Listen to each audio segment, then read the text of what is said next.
Hartlike goeiemôre vriende, ons is die Here nog dankbaar dat ons andermal kan saam wees so rondom sy wonderlike woord. Ons is die Here dankbaar dat hy ons deur nog 'n donker en onbekende nag gedra het, dat hy goed gedink het om ons vanmôre op te wek, vir ons 'n nuwe dag te gee. En ag vriende, mag ons hierdie dag tegemoet gaan met die blye wete dat die Here op die troon van die hemel sit en van die aarde maak die voetbank van sy voete, dat hy regeer, dat hy in beheer is en alhoewel daar so 'n bietjie boosheid en anargie heers in die wêreld, weet ons dat alles beweeg na 'n punt, na 'n klimaks, waar die Here einde aan alles sal maak en sy koninkryk van geregtigheid en sy koninkryk van waarheid sal kom vestig. Ag vriende, die gebed van my hart is dat die Here vir ons in hierdie moeilike tye staande sal hou, ons oë gefestig op Jesus die leidsman en ook die volëinder van ons geloof. Nou vanmôre gaan ons stilstaan by die baie kontroversiële saak van die doodstraf.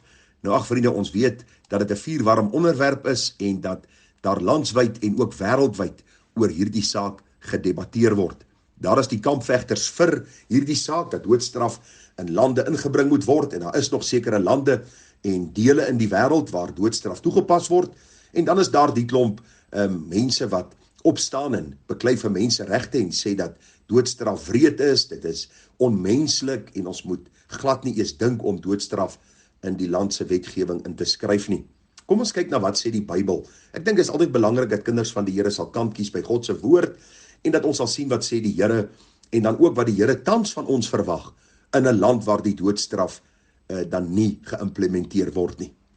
Nou as ons kyk na die Bybel, vriende, dan sien ons baie duidelik, dat doodstraf deel was van God se orde. Jy moet onthou, God se volk was onder sy beheer gewees, dit was 'n teokrasie, God was hulle koning, hy was hulle heerser, hy was die een wat hulle wette vir hulle gegee het, en selfs in Suid-Afrika het ons vir donkiejare die Romeins-Hollandse reg gehandhaaf, wat maar direk uit die Bybel afkomstig is. En ons vriende het nodig om weer terug te kom by so 'n goeie Bybelse balans van hoe om wet en orde te handhaaf, waar God die woord vir ons gee as 'n baie duidelike rigsnoer waarvolgens ons kan wandel. Maar kom ons kyk wat sê die Here self in sy woord. Hy sê daar in Genesis 9 vers 6, hy wat die bloed van 'n mens vergiet, sy bloed sal deur die mens vergiet word, want God het die mens na sy beeld gemaak. Nou vriende, om na die beeld van God geskape te wees, beteken dat God ons geskaap het met 'n intellek, God het ons geskaap met die vermoë om te onderskei tussen reg en verkeerd, daar is emosies, daar is sekere besluite wat ons neem, en ons moet onthou dat die Here die mens bo die dier gestel het. Die Here sê vir ons ook, ons sal heerskappy uitvoer oor die diere. En dan sien ons ook die waarde van die mens in die sin, dat God ook sy seun gestuur het, om aan die kruis te sterf, sodat elkeen wat in Christus glo nie verlore mag gaan nie, maar die ewige lewe kan hê. Onthou, die Here het nie vir diere gesterwe nie, en ons sal 'n bietjie praat daaroor een of ander tyd, maar diere gaan nie eendag in die hemel wees nie. Die Here het nie gesterf om die diere vry te koop van hulle sonde nie, want diere is nie soos mense geskape nie. Maar dis 'n onderwerp vir 'n ander tyd. Ek wil hê jy moet die saak raak sien, dat die Bybel vir ons sê, dat as jy die bloed van 'n mens vergiet, wat na die beeld van God geskaap is, moet jou bloed ook vergiet word. Waarom? Omdat jy 'n direkte oortreding gepleeg het teen God, deur een van sy skepsele met opset dood te maak. Nou kom die Bybel daar in Eksodus 21, en hy sê, hy wat 'n mens slaan dat hy sterwe, moet sekerlik gedood word. Jy sien, daar was nie 'n opsie nie. As haar opset betrokke was, sê die Bybel, moet die ander party dan gedood word. Die een wat die moord gepleeg word, moet gedood word. Hy moet sterwe soos die een wat hy doodgemaak het. Dan sê vers 14 van Eksodus 21, as iemand moedswillig teen sy naaste handel, om hom met lus dood te maak, moet jy hom van my altaar af wegneem om te sterwe. So ek dink nie daar's iets om oor te debatteer nie. God is baie duidelik in sy woord, dat doodstraf deel van 'n samelewing moet wees, om goeie orde te handhaaf. In Suid-Afrika beleef ons chaos, en baie ander dele van die wêreld beleef ons chaos. Waarom? Want die misdadiger maak wat hy wil. Hulle moor, hulle verkrag, hulle roof, hulle gaan te kere, vriende, asof hulle een of ander vrypas het om te doen wat hulle wil. Waarom? Want die regering doen nie wat God vir hulle gesê het om te doen nie. Waarom God dit toelaat, weet ons nie altyd nie. Al wat ons weet, ons verdien nie beter nie. Want in Suid-Afrika beleef ons 'n geweldige rebellie teenoor die heilige God en sy heilige standaarde. So kom ons kom by die antwoord uit.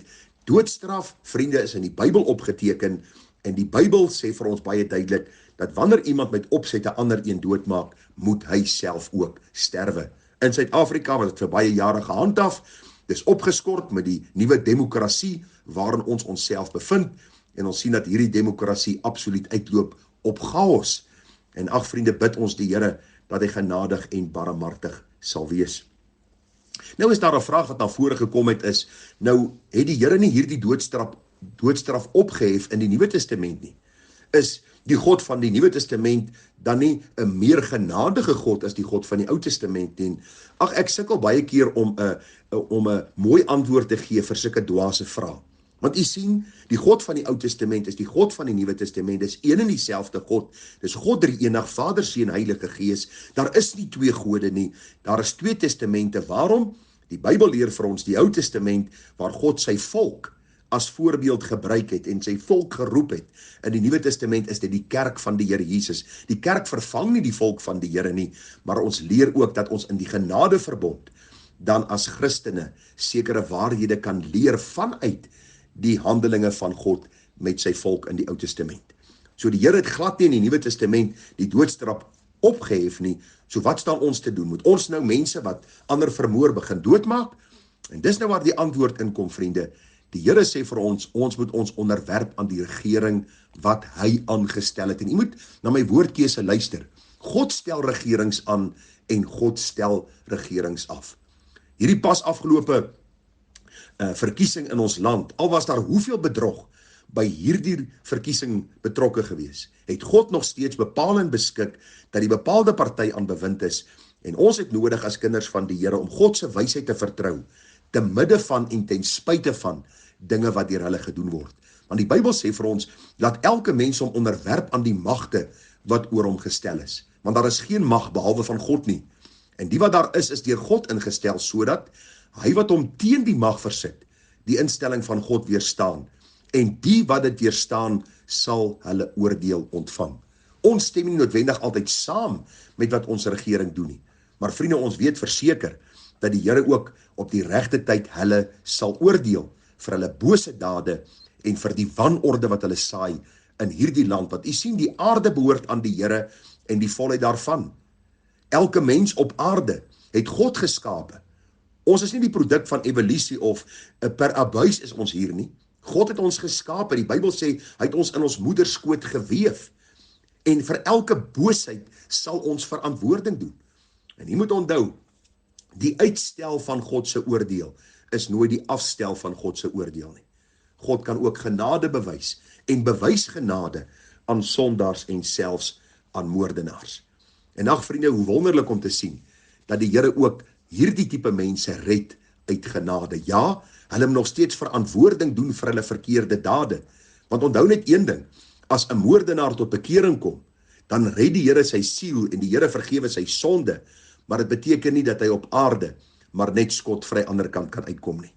Dit is so dat baie keer kom moordenaars in die tronk tot bekering en daar besef hulle die boosheid van hulle hart, hulle doen belydenis teenoor God en hulle vra vir vergifnis en hulle probeer regmaak waar hulle verkeerd gedoen het, maar hulle nog steeds in die tronk sit om dan ook boete te doen vir hulle verkeerde oortreding. En baie keer en in baie lande kry hulle nog steeds die doodstraf. Daarom sê die Bybel vir ons moet versigtig wees hoe ons lewe, hoe ons wandel en hoe ons optree, want God is ook 'n wreker oor die boosheid van mense. Die gebed van my hart is, vriende, en ek wil daarmee afsluit, dat ons werklik sal bid dat die Here vir ons weer genade sal skenk in Suid-Afrika en eintlik ook wêreldwyd, dat mense sal sien dat God se orde is 'n goeie orde. God se wetgewing en God se waarheid en woord gee ook goeie orde in 'n land. En dit help ook dat ons in groter liefde en harmonie kan saamlewe, wanneer misdadigers gestraf word, en wanneer die regverdiges beskerm word deur die swaard wat die regering dra. Dis wanneer die regering in boosheid verval en die misdadigers maar net half vrypas gegee word om te doen wat hulle wil, dat ons agter slot en grendel moet lewe, dat jy te bang is om van punt A na punt B te ry, of te loop of te beweeg. En mag die Here genade gee, dat hy tog vir ons in Suid-Afrika hierdie guns sal bewys, deurdat ons weer sal bekeer tot God, dat hy 'n vars en nuwe werking van sy gees sal uitstort in die harte van mense, dat hulle boosheid kan sien, hulle sal bekeer tot God, en dat dit van regeringsvlak af sal deurwerk na ons kerke, na ons skole, na ons universiteite, na ons huishoudings, en dat ons 'n volk sal wees wat God liefhet en God dien. So die antwoord eenvoudig, die Bybel staan doodstraf voor. Ek dink 'n land soos Suid-Afrika moet die doodstraf instel. Ek dink dit is goed vir die orde van die land en vir die teewerking van die boosheid en die verderf. Maar aan die einde moet ons onderwerp aan ons regering, wat deur God aangestel is, en ook daagliks en bidend vra dat die Here hulle oë sal open, dat hulle die wonders uit God se wet sal sien, om dan ook goeie orde in 'n land te handhaaf, deur die swaard wat God hulle gegee het, om dan ook 'n land te lei, waar hy dan ook verheerlik word. Mag die Here genade gee dat ons die wysheid sal hê om dit te verstaan, en God te eer. Groete vir u, mooi dag verder, tada.